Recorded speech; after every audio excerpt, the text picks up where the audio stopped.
Hi viewers, అందరికీ నమస్కారం. Welcome to Sravya's recipes. Hi అండి. ఇవాళ మన రెసిపీ క్యాబేజీ పచ్చడి. అయితే ఈ రెసిపీ ఓన్లీ రైస్ లోకి కాదండి, రోటీస్ లోకి బాగుంటది అండ్ దోశల్లోకి కూడా బాగుంటుంది. అయితే ఈ రెసిపీ ఎలా చేయాలనేది చూద్దాం. మరి ఇక ప్రాసెస్ స్టార్ట్ చేద్దామండి. బండి పెట్టుకొని కొంచెం ఆయిల్ పోసుకోండి. ఆయిల్ వేడెక్కాక కొన్ని పచ్చిమిరపకాయలు వేసుకుందామండి. పచ్చిమిర్చి స్పైసీకి తగ్గట్టు వేసుకోండి పచ్చిమిరపకాయలు, ఎందుకంటే క్యాబేజీ కాబట్టి కొంచెం చప్పగా ఉంటుంది కాబట్టి స్పైసీగా కావాలని చేశానండి. అలానే కొన్ని టమోటాలు,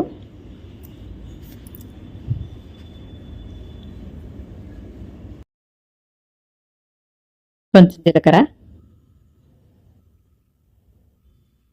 కొంచెం పసుపు కొంచెం ఎక్కువ వేసుకోండి.